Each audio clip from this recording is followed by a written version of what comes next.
Peekaboo, here I am. Keith Hayes, back again. Mirador Television, emanating, broadcasting from the White Hart Hotel in Lewes. And I got in again this morning, and Jane had been there for some 15 or 20 minutes. The fire was crackling, the coffee was ready. The whole place was very welcoming, as indeed it is throughout the day. It's a great place to come and have a cup of coffee. Yeah, I know. The fashionable thing is to go to the coffee shops and so on and so forth. But you know, this is an oasis. This is where you can sit and be gentle and calm and enjoy your coffee and enjoy the parade of people that come in and out, all of them characters, because it's only characters that go to hotels anymore. All the ordinary people just go to the coffee shops. So here we are. And we have in half an hour Liza Page with uncompromising views on what's happening in the world and suggestions about what she thinks should be done about it. And she is pretty tough and pretty rough and pretty dogmatic. Worth listening to, whether you agree with it or not. But for the next half hour, what we're going to do is to review the episode 3 of our recognized and acclaimed documentary, The Bloody Past of a Tiny Town. So here it is.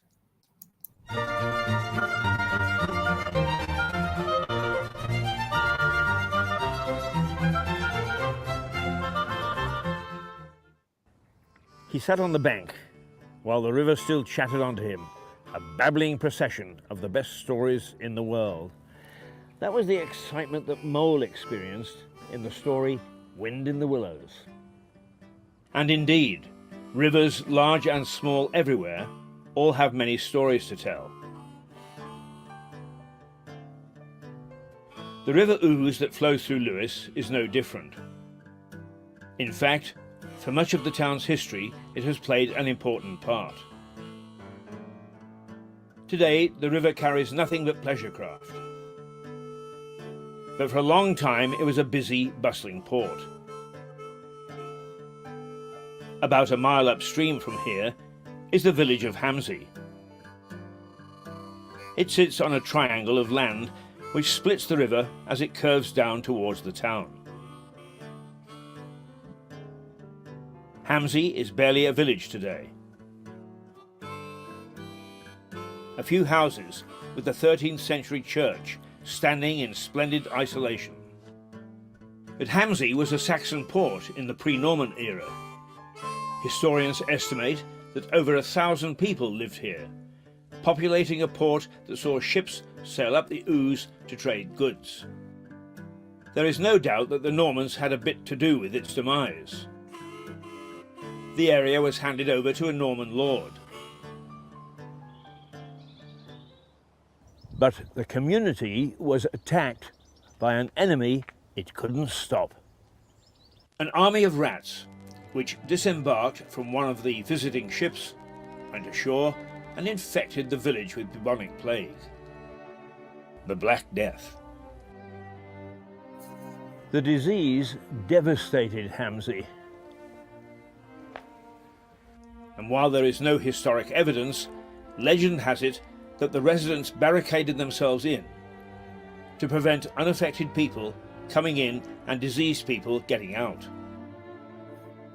Eventually, they starved to death.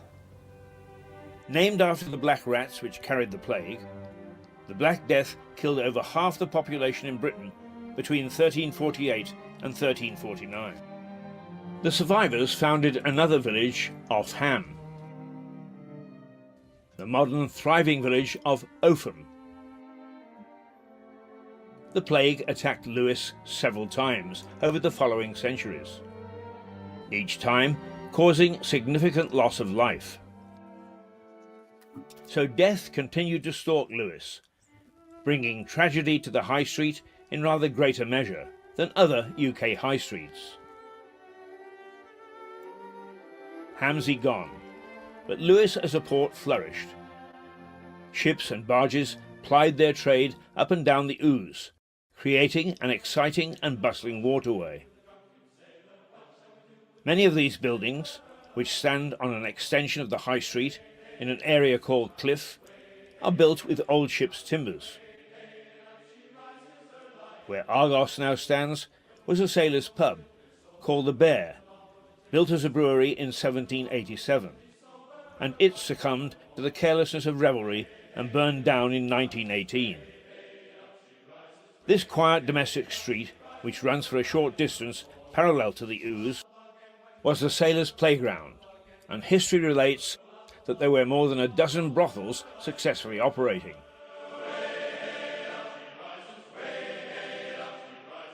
Today, this street is known as Little Chelsea.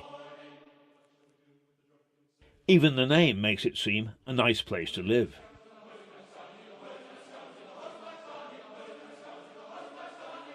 The rather small abodes have found favour with many modern Lewesians and are now favoured homes.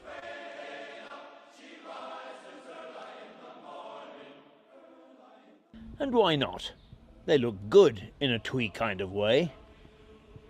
And if you're not living in a former brothel, there are other historical backgrounds to raise the interest.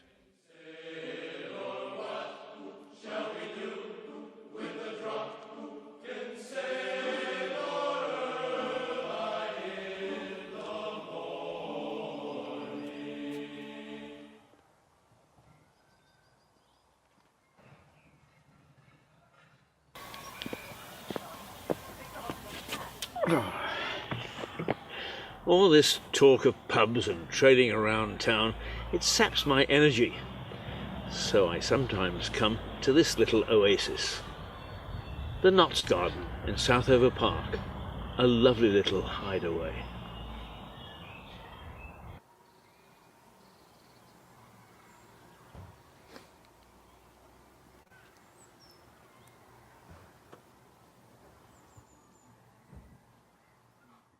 Back to the High Street, or at least its extension into the cliff area of Lewes.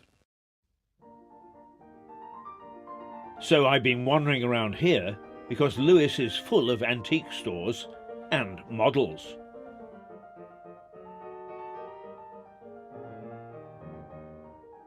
As I mentioned, go inside some of these shops and you'll find that they're supported by old ship's timbers.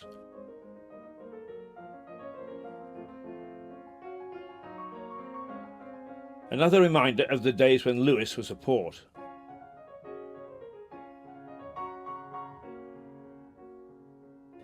All this talk of water has made me thirsty. I made several mentions of the time Lewes had 63 pubs. As you would expect, among the 16 that are left, there are some with strong ties to the community. Over the road from the shops, held up by ship's timbers, is the Gardener's Arms.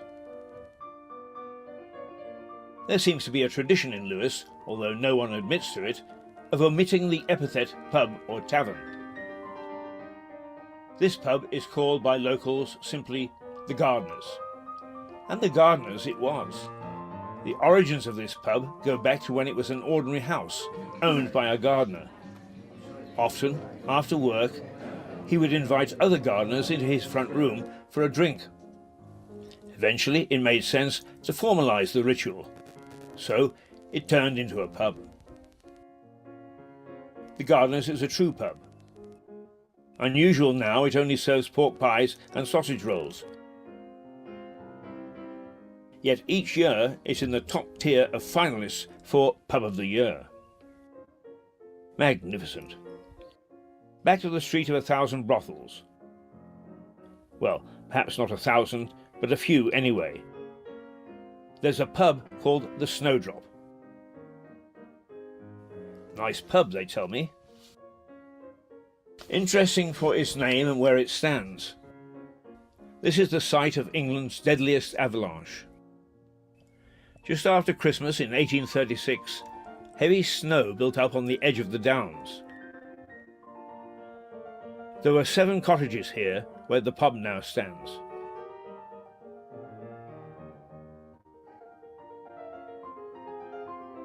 Despite warnings, the people living there went about their business,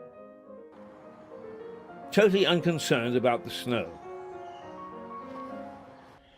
Then whoosh, down it came, demolishing 7 cottages and taking the lives of 8 people.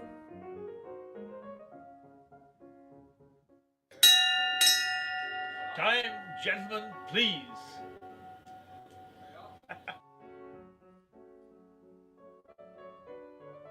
Not heard now, but the admonishment of past landlords that it was time to quit drinking should have been heeded by the cottagers. A disaster both for the country and the town. A brief mention of one last hostelry, the John Harvey Tavern. Named after the founder of a local brewery, the one of 16 to survive to the modern day, Harvey's has been around since at least 1790.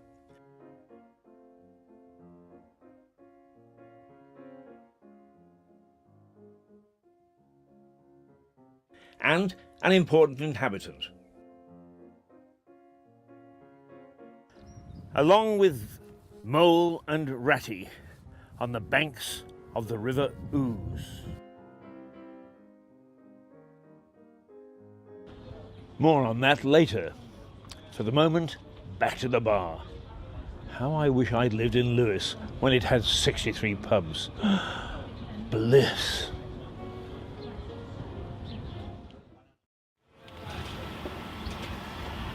You might think, from the pubs I've been into, that Lewes is a drinking town. The town constable in the late 1800s didn't think so.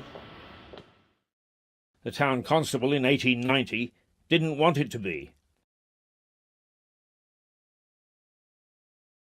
Here are some notes from the High Constable of Lewes, a gentleman called John Holman, dated 1880. Sunday, the 10th of October, visited all the public houses during morning service. All in good order, except Lewes Arms, several there tippling in service time. Sunday, the 17th of October, visited public houses, all in very good order, except the Lewes Arms. Again, a second time, several persons in both parlour and taproom tippling at 11:30, time of divine service. Gave the landlord a caution. Sunday, the 14th of November, visited public houses as usual, witnessed very great indecency in the person of George W. Several persons were tippling during divine service, and on our approach to do our duty, they were permitted to hide themselves upstairs in the pub.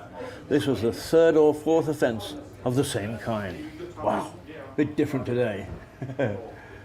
But beer is very close to the hearts of this Sussex town, because it's one of the main employers and industries.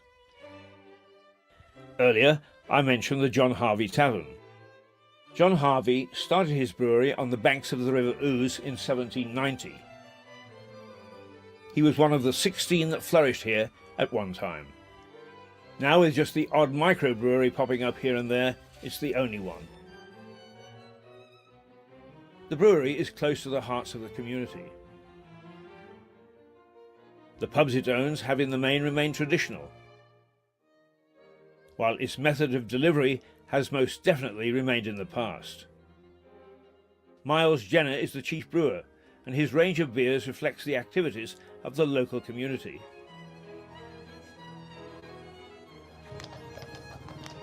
The dray that trots around town is a symbol of the tradition of the brewery, but also of the town.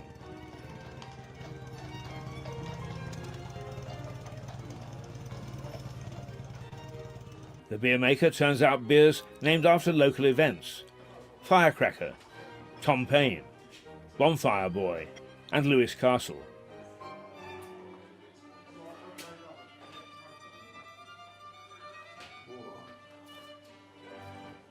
The name Harvey, synonymous with Lewes.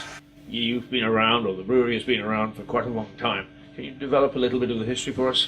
Yes, the family came down, the Harvey family, from London. They were wine and spirit merchants at the end of the 18th century, and they started brewing in Lewes and on this site in the early 19th century. I can stand next door to a man in a pub in Lewes, and he will swear that Harvey's tastes quite different to anything else, and he won't drink anything else. I mean, what's the secret of the product? Any brewer's beer is really a derivative of his water and yeast strain. We never talk of water, we talk only of liquor, but a local water supply and the brewer's yeast strain, it gives his beer an individual character. You could take our recipes, exactly the same raw materials, go and brew at another brewery with their water and all their yeast and have a totally different brew at the end of it. Talking of water, and you mentioned that the barges came up the Lewes. How important was that to the brewery in the past? Well, I think it was very important. It was, a fundamental form of communication, and if you were bringing a fair few tons of barley upstream, then it was a very sensible way of delivering. But just as industry sent stuff out to the river, so the river sent stuff back to them, and it wasn't unusual to brew with river water around your feet. And the last big flood we had in 2000, we were 6 foot deep in river water. We got our product together very well, we had a good reputation, the brewery was re-equipped, and we were producing a beer which became very much identified with the local community and was dear to their hearts. The fact the building is actually known as Lewes Cathedral tells you something about the way that Harvey's is viewed in Lewes. The brewery flourished, but Lewes as a port rapidly declined. The familiar barges that had plied the River Ouse in the early 19th century carried loads of clay to the town. But the clay was used to build the beds for railway lines, and the death knell for river traffic sounded. The ships had consigned themselves to history. The first train to run from Lewes was in 1846. Since then, the railway has become an important junction in the national network. Trains from Lewes station run to Brighton in the west, Hastings in the east, Newhaven Port in the south, and London in the north. There have been successes and failures. Other lines were axed over time, with one, the Bluebell Railway, preserved as a steam preservation project. Back to our tale of the High Street. Cliff High Street is an extension of the High Street ending at the base of the Downs. At the end of it is an ancient church, St. Thomas of Becket. The Black Death wasn't the only medieval disease to strike Lewes. Leprosy was rife. This infectious and unsightly blight is first recorded in Lewes in soldiers who took part in the Battle of Lewes. It seems that the monks of the priory tended leprous people in 2 hospitals. Of the larger hospital, St. Nicholas, little remains, but the smaller hospital of St. James also treated lepers. Bones of the hundreds who died in the Battle of Lewes showed that leprosy was widespread. Don't wear this hat to look pretty, you know. There's a Sherlock gene in me somewhere that gets me into more trouble than enough. So I'm going to stick my head above the parapet and suggest that there's evidence of leprosy here long before the Normans paddled ashore at Hastings. The Church of St. Thomas of Becket in Cliff, that's the very far end of the High Street, up against the Downs, has a leper's slit. This was a channel built into the church wall, so that lepers could take Holy Communion without infecting the congregation. St. Thomas's is a very ancient church, with bits of it predating the Normans by quite a few years. The interesting thing about this slit is that it starts and ends inside the church itself. Additions were made to the church over the years, so it appears that the leper's slit was built into the original church, but encompassed within it as it was enlarged. Certainly leprosy entered Europe about the 4th century, but was only virulent in the 11th. But it seems that the disease was already in Lewes well before that. Anyway, the Cluniac Priory tended to lepers until a certain king's greed and love life shut the priory down.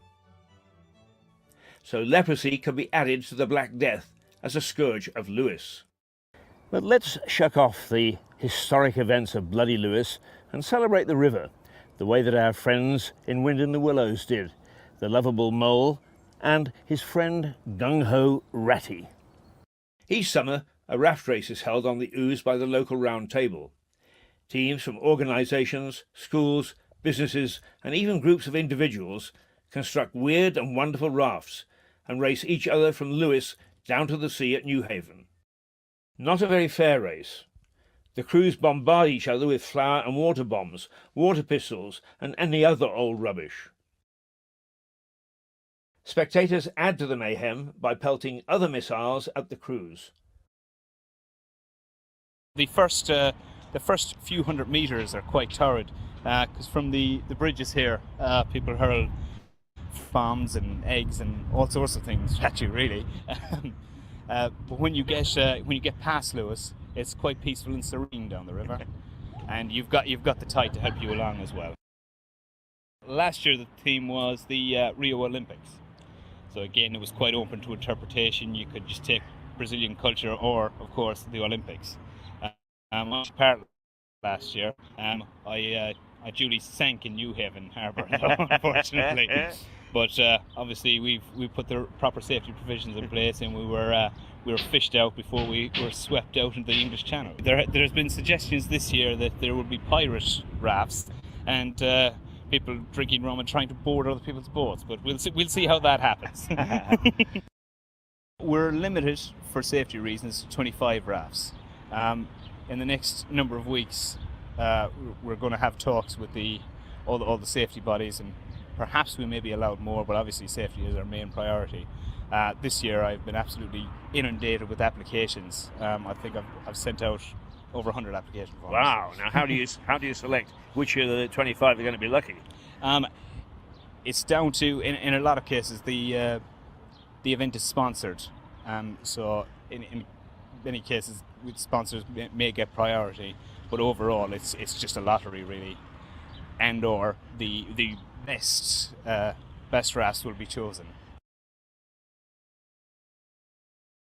Now, in fundraising, do people just donate, or what do? Do you have people shaking cans? There's a certain amount of bucket collections, and also there's an entry fee for the raft race itself. A good portion of that money goes to the actual operational costs of providing the safety provisions and so on. But obviously, whatever's left over will go to the local charity. Right. This year, we're also in partnership with Newhaven Town Council, because they really wanted to get more involved, because obviously it finishes there. So this year we will be supporting a charity in Lewes and a charity in Newhaven. A lot of people line the banks. Do you take an estimate of how many people are here on a good Sunday? We would estimate maybe 5,000 to 7,000, but we've no way of telling, really. But it seems to be a very popular event, and the people of the town have taken it to their hearts. Yes, indeed they have. I mean, it's a wonderful occasion. After all the bloodshed and death in this little town, that regatta makes me feel a lot better. Time for a little nap, I think.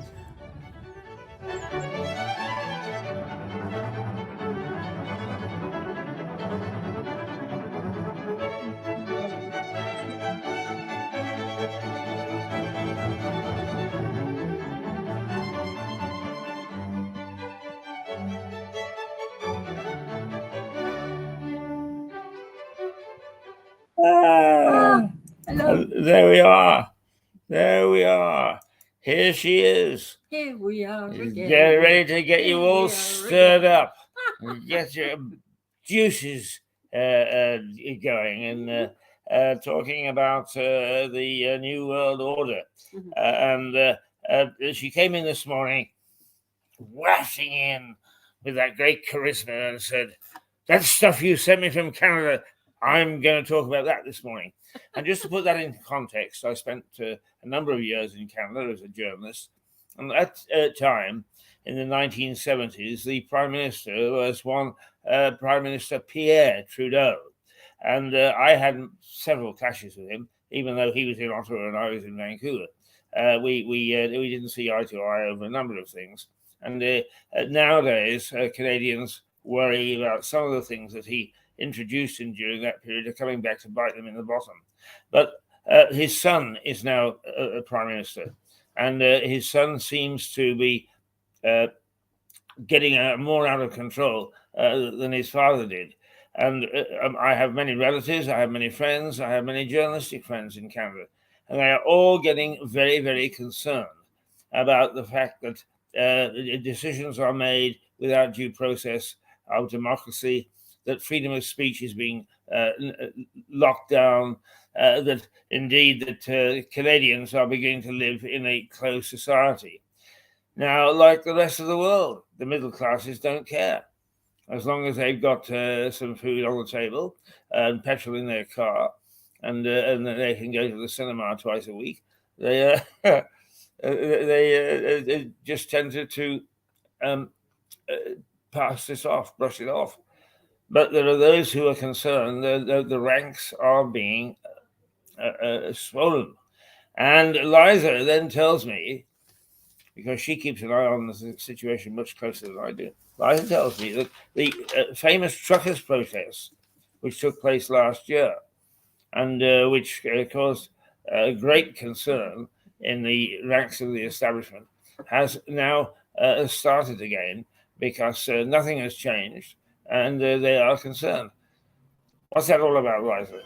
Well, I've been trying to get more information on the truckers, but the publicity on them is not nearly as great as it was when they started the year before last, wasn't it? I used track of time there.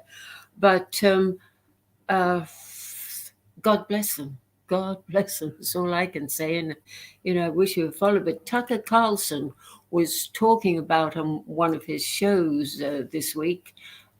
He said he thinks that America should send in the military to Canada to get rid of this guy. Yeah. Get rid of the truckers? Not the truckers, Trudeau. Yeah. Oh, that's fighting talk, isn't it?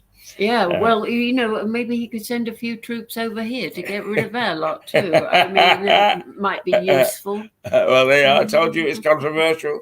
Is people who are suggesting it's attacking a sovereign state walk a very tight line. But now, put it all into context for us. Yes, well, let me read this about Canada.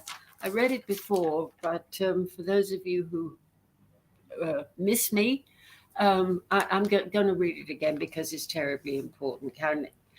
Currently passing bills to take your guns, censor the internet, forcibly vaccinate, censor anyone for anything, seize property, fine and jail dissent, label unvaxxed as mentally insane and lock them up. Also, there is, of course, MAID, which means if you don't like any of this, the Canadian government can offer you medical assisted suicide and finish you off. Isn't that kind of them? Mm-hmm. Now, who's saying this? This is the Canadian government. No, but who's saying what you're just saying? Well, I have this on very good authority from people in Canada who sent me this, and I'm very, very grateful to them. All right. I'm not going to mention any names. So these are activist groups? I don't know who they are, quite frankly, but they're doing me. I don't question them because all I want is information. Mm-hmm. Yeah. And I don't give out information unless it's reliable information. Yeah. I'm not going to say the name of these people for the obvious reasons. Well, I mean, there's some concerning things there. very, very concerning things, and it looks very much like what is happening in this country too, which we are allowing to happen with this one world order. Right, well, now take that a little bit further. Yes, now they are now trying very, very hard. The UK government has opened a consultation to support digital identification and sharing personal data. They are not consulting whether the public agrees with their sinister plan. Neither does the government consultation encourage public debate on this matter. They are surveying the public in such a way as to garner support by putting out a consultation, and we haven't got much time. It's only open until the 1st of March 2022. Don't buy into this rigged survey. Instead, email.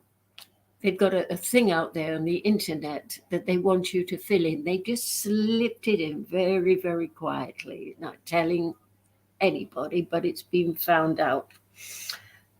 Email the government data sharing legislation team at DEA-DATA-sharing at digital.cabinet-office.gov.uk and say no. Now, this is highly, highly important. And also, I would like you to contact a woman called Sandy, S-A-N-D-I, Adams, A-D-A-M-S. This woman is absolute dynamite.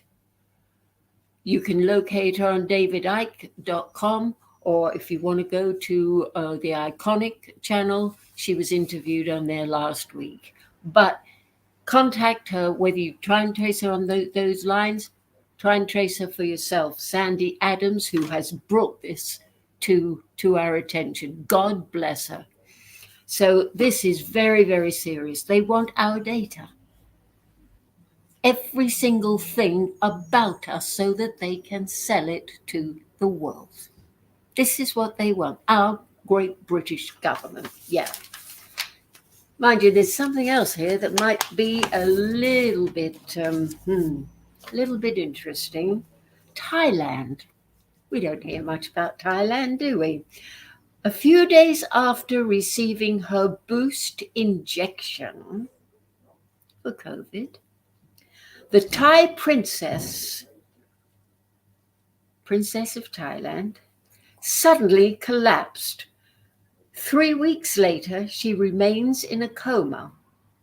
The Thai royal government, the Thai royal family, was just informed that the initial bacterial infection, which is that they said that's what she's got, but never offered her antibiotics for it, was in fact always untrue. Thus, from the very start, there was a coordinated cover-up by Big Pharma captured authorities. The Thai king is finally making the connections that Pfizer's mRNA vaccine is a slow kill bioweapon. He will be declaring the Pfizer contract null and void due to fraud, which will result in the stripping away of all immunity. Lawsuits and compensation payments just in Thailand will be greater than the billions in COVID profits that Pfizer stole on the backs of taxpayers' theft. Now, let me get this clear in my mind. Yes. Is the Thai royal government Yes. are going to take on Pfizer? Yes. All right. Yeah, The king the king. The king is. Yeah. Right. because his daughter had the injection and gone into a coma. This is Yul Brynner, isn't it? Pardon? I wonder. My Brynner. Southeast Asia geography is not great. Thailand. Oh, the King and I. Yes. The King and I. Yes, that's the country. Yeah, yes, yes, right. Yeah, yes. yeah. Very modern.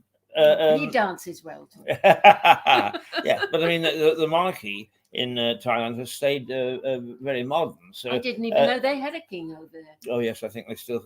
Well, isn't this the? Anyway, he's pissed off that they're trying to kill his daughter. Yes, so, I mean, I'm just trying to. Perhaps I was just trying to identify for people which country we're talking about. But this is the present king. Yes. Who is of Thailand. Yes. Indeed. I mean, a very famous royal family. But the reason that the King and I was made popular was because he was a modernizer. Yes, and he was. that family has always been always forward-looking. Progressive. Yes, absolutely. Yeah. So somebody we should pay attention to. Absolutely. Yeah. Definitely. I mean, if he's a king, he's got a bit of clout, hasn't he? Yes, he has. I mean, if it was you and I, what chance would we stand? None whatsoever. Yeah. Anyway, I do really sincerely hope he doesn't lose his daughter, but it's 3 weeks in a coma, and it's not good news, is it? No, it's not. It's very sad. I have to say. 44-year-old, beautiful, healthy woman.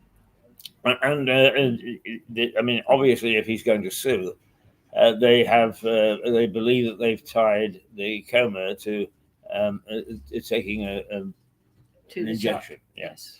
Tell me, Liza, because we always have to be very careful about how we look at some of these things. Is there any chance that that there was something wrong with this princess that made her exceptional in terms of taking it, or are they claiming that that this, generally speaking, the injection is dangerous?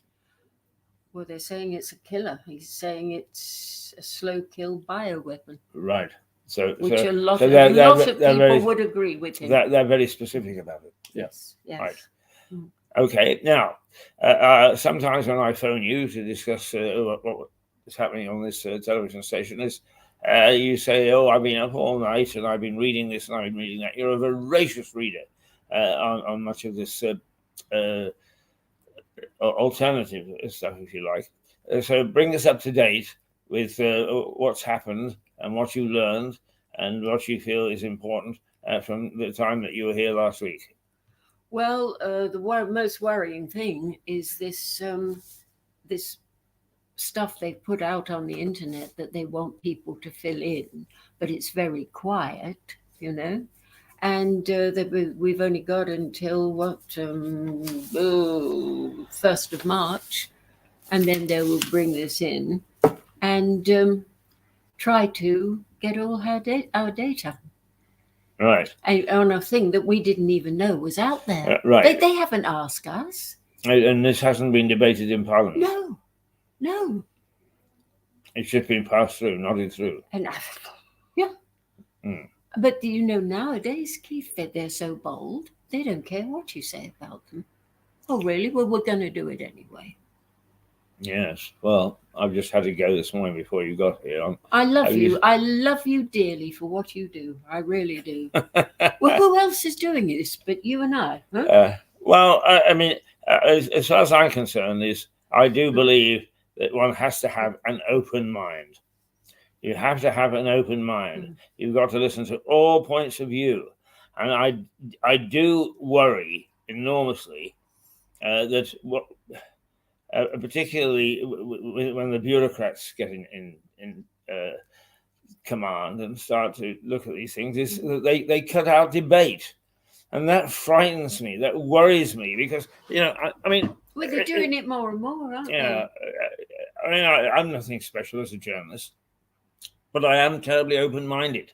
I think we should listen to all things and investigate all sides of a story.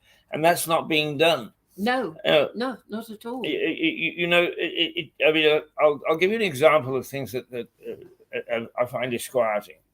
I did a little blog on Facebook, I think it was, in which I said that I was worried about the way that the young and those people in control discriminate against the old. That they don't pay any attention and so on and so forth.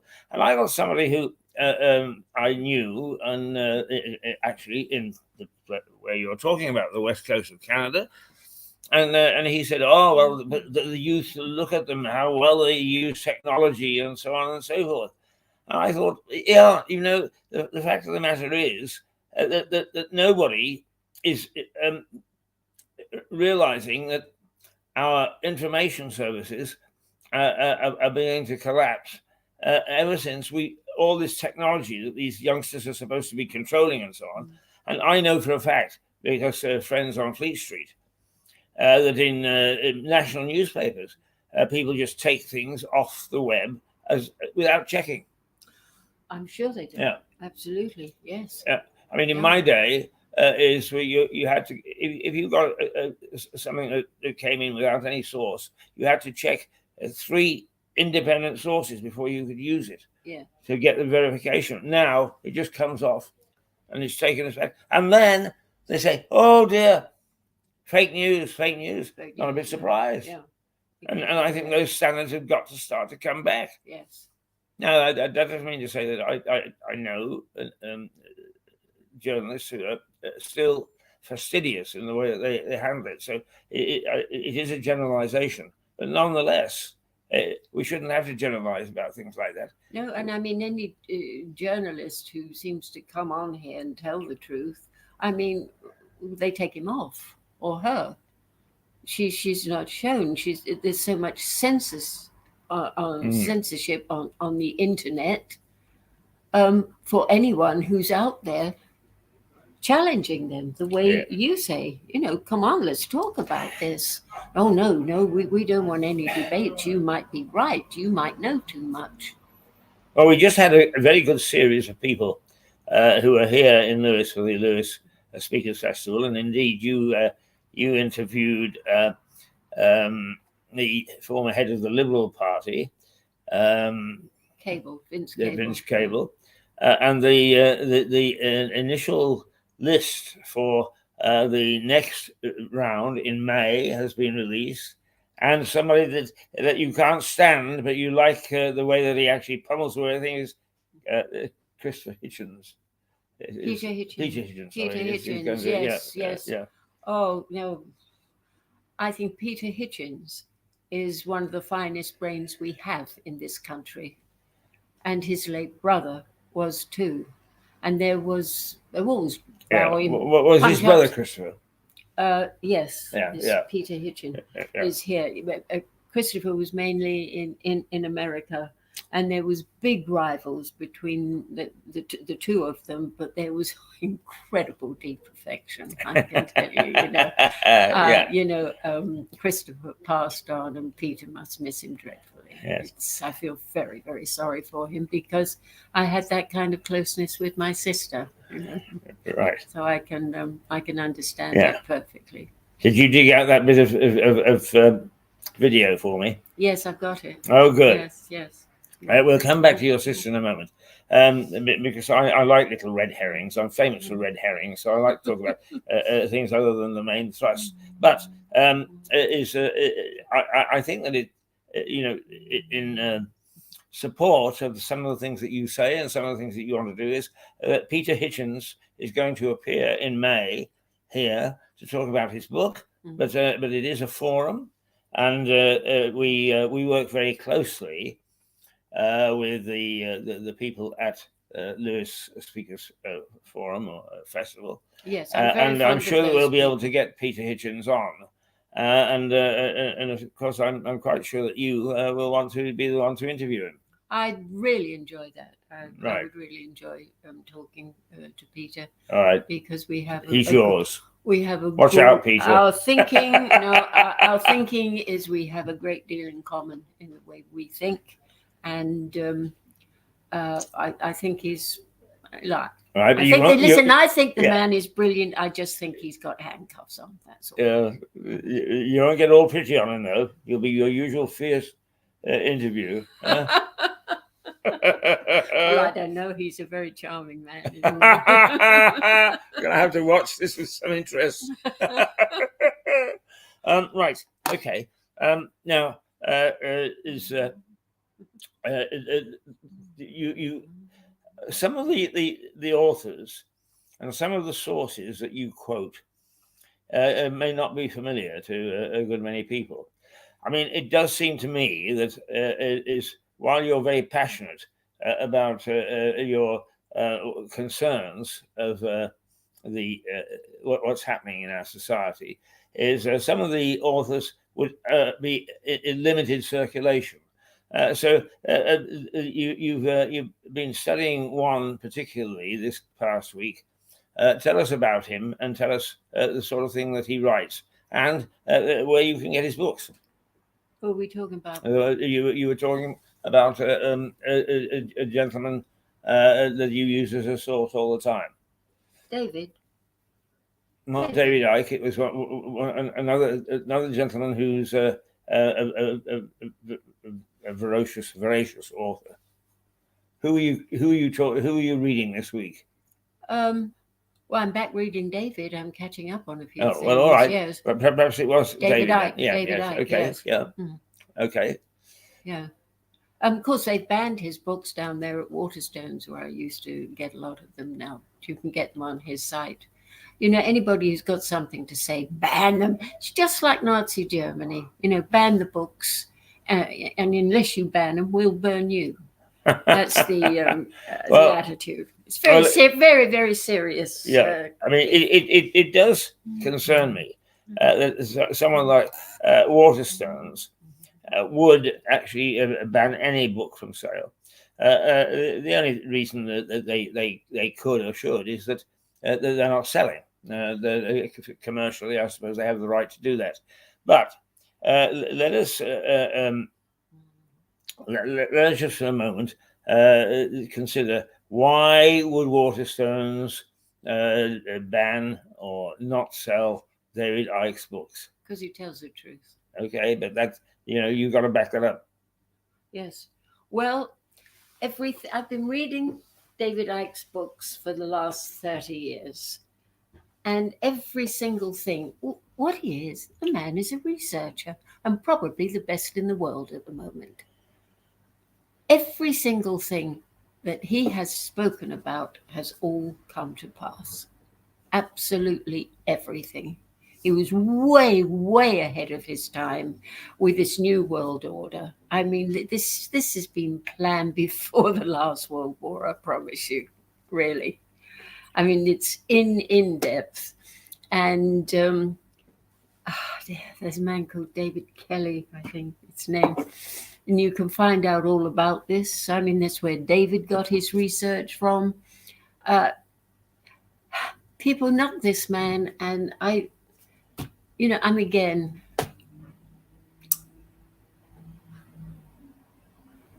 condemnation without investigation is the height of ignorance. I mean, somebody picks up David Icke on Wikipedia. Oh, he's a denialist. I read that. Yeah. Have you read any of his work? Does that back that up? Does his work back that up, that he's some sort of a denialist or whatever they like to put him? No. He tells the truth. That's what he does. He investigates the truth. Anybody that does that and puts the time, the effort, the energy, deserves a medal the size of a hubcap in my book. Yeah. Now you're very passionate in your defense, if you like, because there will be some people who will watch you this morning and say, "Oh no, she's interested in that nutcase." I'm sure there will be a hell of a lot out there. Yeah. But that's their misfortune. But actually, you have said to me over the last couple of weeks or so that actually that the tide is turning. That some people are beginning to take him much more seriously. That people are reading his books. The eyes are opening, and once the eye opens, it doesn't close. And, with these marches that they did the year before last, it started off with a couple of hundred people against these vaccinations and vaccination passports that they wanted to bring in. Started off a few hundred people. The BBC said several people marched in Hyde Park. Few of those turned into several million. And that's not bad, is it? A lot of eyes have got to open to come and march on something like that. Because those marches, they're hard work. They're not a day out by any means. And it did have tremendous effect. And they'll be marching again in this month against this chopping up of Oxford.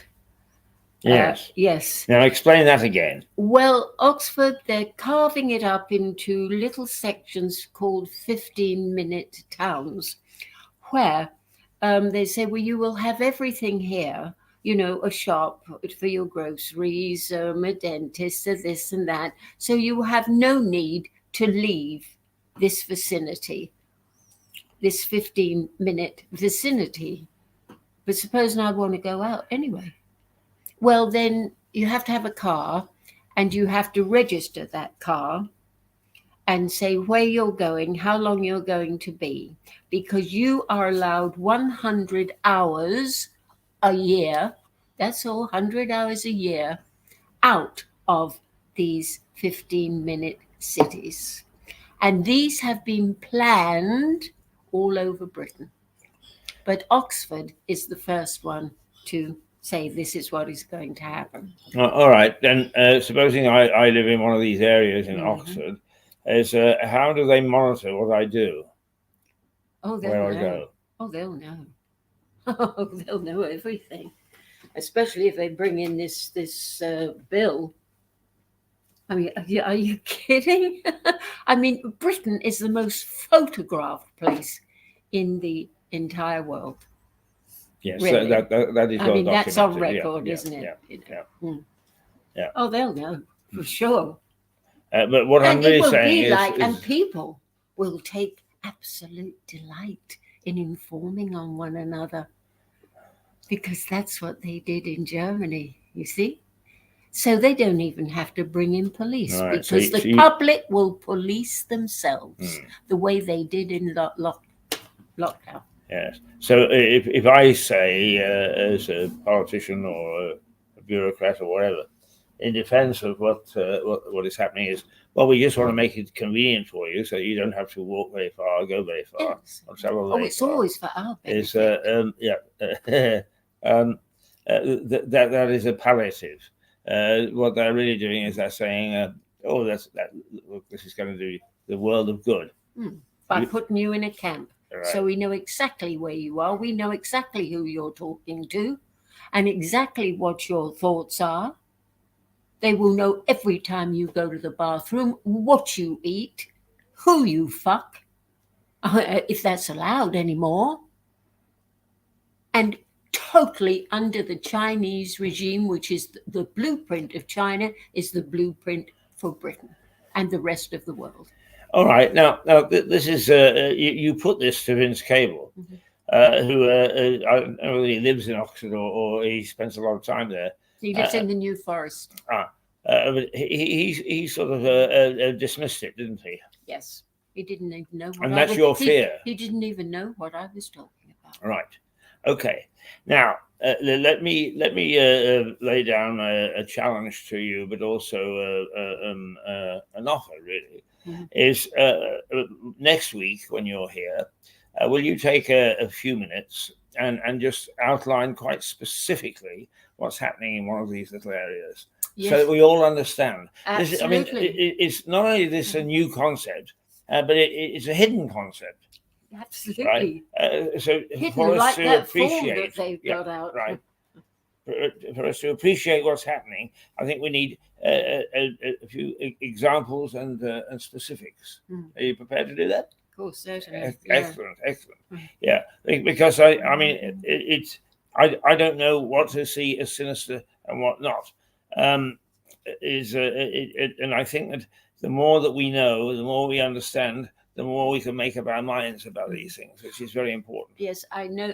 They say this is to help climate change, so people won't drive their cars. Everything's climate change, the biggest hoax on the planet, the biggest hoax ever. Yes, it's for the people and to help climate change, so we can do away with all cars and only electric cars. But of course, you really have to be a millionaire to afford an electric car. I mean, they do tend to blow up and catch fire. I mean, they do run on these lithium batteries, which will have to be bought from some godforsaken country that's got lithium, and that will be slave labor. They'll have little children digging it up because it's highly dangerous. Well, now that's interesting, because one of the things that I lecture on is corporate social responsibility. And corporate social responsibility, the governments have actually been working towards trying to stop child labor, child soldiers, and that sort of thing. But you're saying that actually there's a drift back towards using this sector, if you like. All over the world there is. You want to see it on the internet. It breaks your heart. It really does, what is going on out there. Look, I can't solve the world's problems, and neither can you, but let's concentrate on our own backyard. Right. And all this business, sending all this money and troops and arms to this war. Where is it? Ukraine? Yeah, they've dug that up. Yeah, that's very good one, that one. They say because we've got to save this because Ukraine is the bread basket of the world. What about our bread basket here, where they're closing down farms and all over the Netherlands and that? What about our bread basket? And are they going to send us some bread when we're starving to death over here? Well, I mean, that gets into the economics of international economics, and I'm no expert. All I would say is that you don't have to be an expert. All you have to do is follow what they're doing. Yeah, but I mean, for instance, just on the distaff side, I spent time in Lugansk, which is where the Russian forces are now. They've gone into Ukraine. You've been around. Yeah, I've kicked around a bit. I've been everywhere. But one of the things that in the Lugansk area, the Donbass area, particularly when the EU was very, very active there, is that they had, and indeed, I mean, it's part of the steppes. Particularly fertile land, which actually the Nazis dug up and took back to Germany at one stage. Yeah. But the fruit is wonderful, absolutely marvelous, but it doesn't go anywhere. It stays there. Whereas the EU might have gone in and said, "Look, let's build containers and so on, so they can sell this fruit or move this fruit." Yeah. Is they don't. Now that runs sort of contrary to what you're saying. Is that they're trying to create a movement of corn and so on and so forth. My experience when I was there is that they certainly aren't trying to do it with fruit, of which they got plentiful. Yeah. So is there an argument, a debate there? Yeah. Well, I'm not that up on it, but all this charity. Your charity begins at home, and we're giving to so many of these countries, and the graft, is unbelievable. Most of what we give doesn't get to where it's supposed to go. People are feathering war people feather their nests out of it. Now, when you say that perhaps charities and aid organizations and so on don't use the money that granted for the right purposes, you're speaking my language, because I've seen that firsthand. I'm sure you have. I'm sure you've had more experience with what you've seen than I have. Well, it just doesn't matter. I'm not rating it. I'm just saying that it bothers me. The other thing that, I mean, particularly, a lot of my work overseas has been in journalism and media. I need to come on, darling. You're a crack journalist. Don't hide your light under a bushel. You tell me.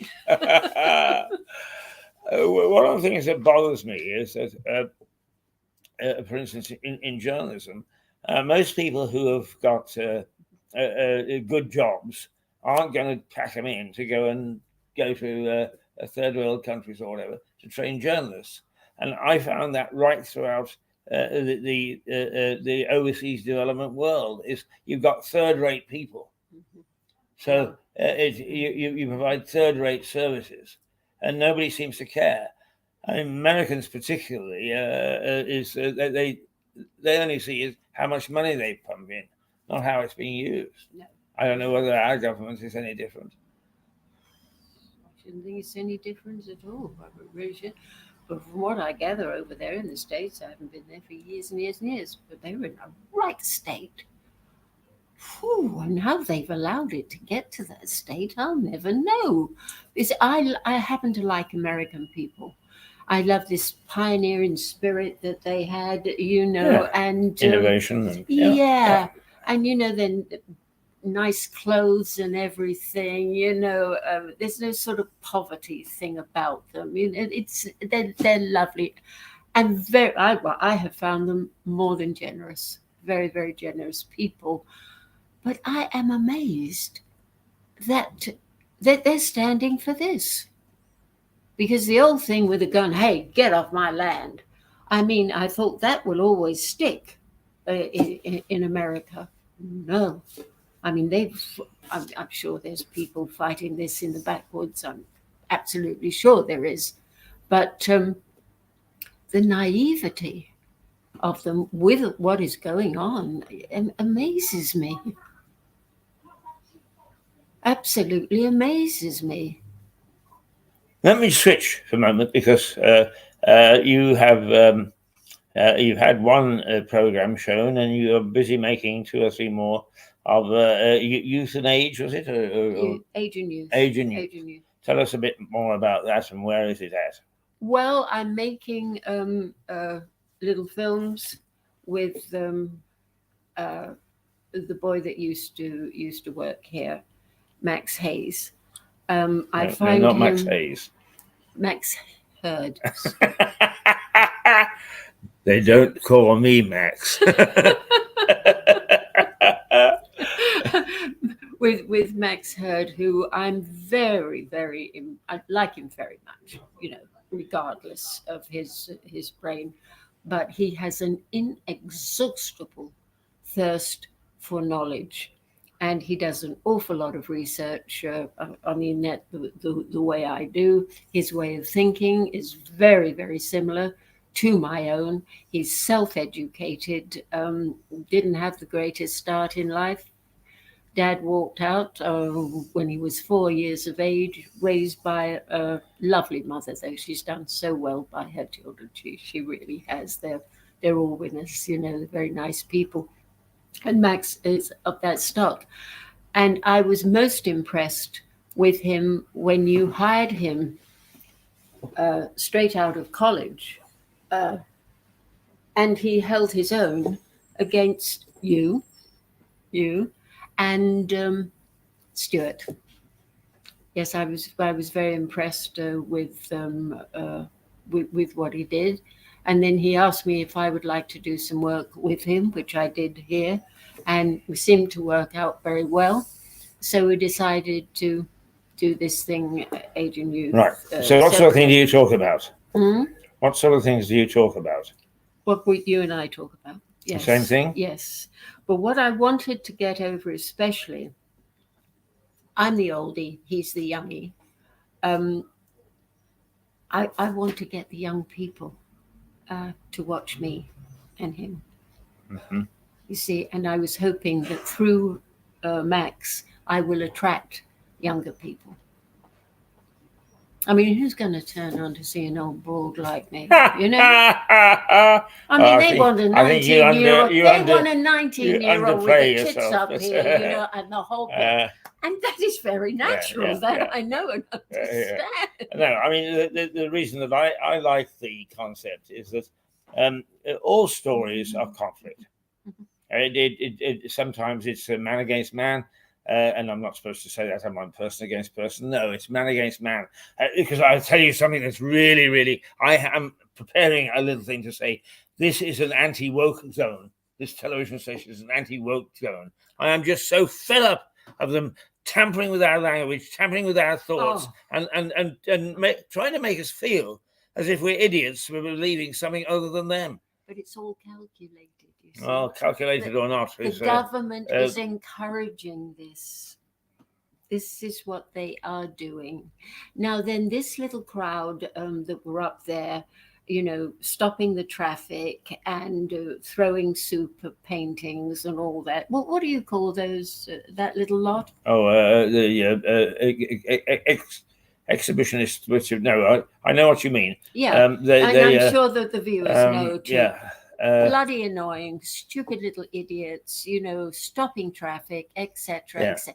They are paid by the government to do that. So that will frustrate the British crowd into saying, oh, why don't you stop all these demonstrations? Now, and that is exactly what the government wants. Right. And that's what this bill is about. Do you have evidence that they're paid? Common sense from what I read. Mm-hmm. So you've drawn that conclusion, but you don't have hard evidence. I think. Well, what is hard evidence? What is hard evidence? Well, I mean, to me, is that somewhere there is a docket or something showing money being transferred from a government pot, or that there is a secret government pot, or whatever. I mean, I'm not saying. I'd like I'm to not find saying, it. I wish I could find it, and if anybody out there can find it, please let me know. I'm not saying you're wrong. And in fact, as you well know, I do a lot of historical stuff, and I argue that word of mouth in history is as important as the written word, and particularly since we didn't really. It was the 12th century before we started to get things other than in Latin, and so only the monks could write it and read it. Oh, crafty buggers! Crafty buggers! Yes. Yeah. Don't educate the public. But as a journalist, I like to see something that I can say there. And I don't deny that you may be right, that you've drawn this conclusion because you're a thinker and you're a reader. All I'm saying is I will look forward to the day where somebody can produce a docket. Now, the thing is that when they produce that, they've passed the bill to say no. I mean, and let's face it, is that organisations are very, very clever at hiding where they get their money from. And sometimes we have to speculate. But I just, for your sake, I just want to make sure that people understand this, that it's a conclusion that you've drawn from your very, very deep research and reading. Yes. But that if you had to stand up in a court of law and answer that charge, you couldn't produce a piece of paper. No, I couldn't. I certainly couldn't produce a piece of paper. It would be impossible for me to do so. But do you know how very gentle the police are with those particular people? Oh, yes, that I'll grant you. They don't exactly pick them up and the way they would in Central Park when you were out because you shouldn't be, because you're diseased. Oh, come on, Keith, grow up. Grow up. You're living in a communist state here. And the sooner people realize it, the better. And it's going to get worse unless we do something about it. Well, as you're doing something about it, and I'm giving you the vehicle in which to get your points across. I mean, with all due respect, that's rather more than other people are doing. But you do understand that you and I, as we say, we play table tennis, not table tennis, problem tennis. We play a good game of tennis. You and I. Very good. I mean, who's that chap that's just won the Open? The tennis Open, Djokovic. Marvellous man, but sorry, we're better than you. Right, okay, so that's Age and Youth, yes. Which is a program that you've made one, we've shown one, and now we're waiting for the next one. For the other ones, yes. That's good. Okay. And I'm really hoping that that Max will attract the youngsters because he's got so much to say to them. I mean, Yeah, I mean, He mustn't go to waste. you've taken him under your wing, and the two of you are working away on some programs. The only thing I would say is that I think what you're saying is you have got a message which you propound on this program, and that message is shared by Max, who's young, and therefore the two of you actually showing that young and old can share the same thinking is that will actually attract a younger group of people. Yes. To say, oh gosh, it's not, to use your words, some old broad doing it. Yes. Yeah. And I mean, he's a lovely looking boy, isn't he? You know, he has such a nice demeanor about him. Yeah, he's I mean, he's televisual, that's for sure. Yes. Yeah. Okay. Anything else that you want to add this morning? Yes. It's time we had a glass of wine. No, I want to add thank you so much for tuning in to Mirador. Please tell your friends about it, because we are clinging on by our fingertips here, because this little old town of Lewes gives us no help whatsoever. Keith has been holding on to this station because I tell you why, because we care. Well, the upside of that is that one of the big criticisms of media nowadays around the world is that it's either owned. Well, I mean, Rupert Murdoch is the prime thing. It's very interesting when we do the reviews of the morning paper. Is that all sorts of issues, political issues, can be discussed by all the other papers, and Rupert Murdoch actually finds some woman who's had a knickers pinched off a line or something to make his headline. In other words, if he doesn't want to criticize a friendly government, he doesn't. But I want us to make sure that we're independent. I don't have a lot of money, so I don't wheel it in terms of what we do on here. We do it because we're able to. We're not subject to pressures. The only pressure that is subject to is that, I mean, for instance, through lockdown, we barely got a penny from anybody. And that set us back. We're fighting back, but we're fighting back independently. We are independent in thought, and you can tell we don't necessarily agree about things. We have a damn good chat, but some television stations wouldn't even permit that chat. No. I am my big driving force is freedom of media. Freedom of responsible media. One of the interesting things that I found in Kosovo, for instance, and actually also in Armenia, is they came out from authoritarian regimes and said, "Oh gosh, look! Oh, we've got freedom at last." And what they thought was that was freedom to say anything they wanted, and they started to actually really. Belittle people that shouldn't be belittled because they thought they could say anything. And my job was to try and teach them that, yes, you have freedom of speech, but with that freedom comes responsibility. You do need to be able to make sure that you're not just saying things because you want to or somebody is telling you to. And that is very key. And that's one of the things that I brought to this television operation is, yes, indeed, you have, and it's badly needed because the BBC, I mean, a more evil organization you can't imagine. I mean, please. Well, I mean, would they stand for you on there? I don't think. I work for the BBC, but I was very limited. They didn't like me at all. That I can go along with you. David has obviously been banned off of there. I mean, he's been banned from 28 countries now. Why? Because they're frightened of him. Why they won't let him on the BBC? Because they're terrified of him. They won't allow Peter Hitchin on there because they're frightened of him.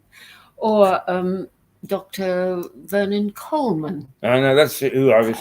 You were also reading some Vernon Coleman. This I've week. read Yeah. everything Yeah, about yeah. him. Dear Dr. Coleman. I mean, he's such an intelligent man, and he's done so much good. But he's banned. You see, he's banned. Yes, and I'm sure there's countless other people out there too that they've put the block on, so to speak. But we've got a hell of a lot of whistleblowers out there too, who've sacrificed their livings, their reputations, the whole thing, to come forward and tell the truth. And I think that's what's going to save us. I do. Right. Because Well, I we've said, had more eyes opening, get them open, and we've stick had with us. a good run through this morning. Let's see. It's now 11:15. Is that right? What have we got here? I will tell you the exact time. I have 5 to 11. 5 to 11. Yes. Oh, that is Keith's wine time. It's wine o'clock. It's wine o'clock. And so we've had a fair run this morning. We looked at the news, which actually, strangely enough, Eliza referred to, is all about the fact that the British government looks as if it's going to give Zelensky, the president of Ukraine, more jets in which to fight the Russians. That is the main headline story this morning. Because it's the bread basket. Yes, there is still some mention of the Turkish and Syrian earthquakes. And one of the interesting things is that we keep on talking about the Ukrainian, the Turkish earthquakes, and not much about the Syrian. No. Syria is it's not too popular, you see. No, not too popular. So it gives you some indication of the way that we think without even perhaps meaning it sometimes. Anyway, we had a good morning, and we looked back on our popular series, The Bloody Past of a Tiny Town, so that you've got some feeling of history and the sense of the things that have happened here. And we will have another episode tomorrow. And we have had quite a reaction to this. A lot of people haven't seen it, even though it's gone up and down the country. And we're quite surprised that, and perhaps the reason that I am so keen on independence and freedom and the rights of man is because this town, right from the Saxon times, has always had that theme. And this town came into existence, as best we know, 800, so several hundred years before the Normans came here. Who, incidentally, you might be interested to know, is the Normans introduced the jury system. Up until that time, what happened was, if I wanted to accuse Liza of something, I would say, right, let's see whether you're innocent or guilty. Here's a hot cannonball, go and carry it outside, and let's see what it does to your hand. If it does nothing, you're innocent. It burns it off, you're guilty.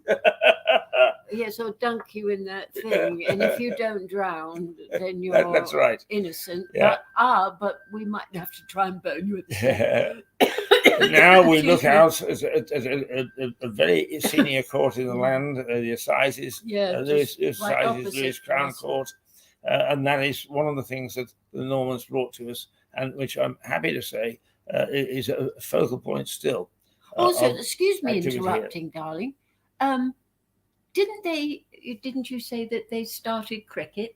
It was the Normans that started cricket. Yeah, in fact, the evidence seems to suggest that it was Lord Gage in Firle, and who challenged Lord Sheffield, I think it was, and the first cricket matches were played in just at the turn of the century to 1600. Yes, I know Lord Gage. I think he's a very charming man, very, very nice. Yes, it seems to care too. He's an interesting man. Seems to care about interesting man, yeah. I have to say that my late wife knew him a bit too, and she had a lot of time for him. So, if the two of you think that he's a decent bloke, then he must be. I didn't have the pleasure of knowing Valerie, your wife, but I think both of us would have been dangerous together. Oh my God! From what you tell me, dangerous enough on your own. That's it for today. We'll be back tomorrow, and we will be taking a look at what's happened in the news first of all, and then we'll have another episode of the bloody past of a tiny town, and then I dug out today an interview that we did in the past with a gentleman called John Henty. And John Henty is one of the great characters of this town. He's in his late 80s now, but he's done a lot of remarkable things from the time that he joined the BBC in Brighton Radio and became its name. And that was way back in 1970 or so. It was just when I came back from Canada. He's a curmudgeon. He's a character. And we are threatening to sing the Whiffapoo song together. So we'll have John on tomorrow, and you'll find that a bit of entertainment as well. So until then, say goodbye. Goodbye. Toodle pip. Thank you for tuning in. Thank you.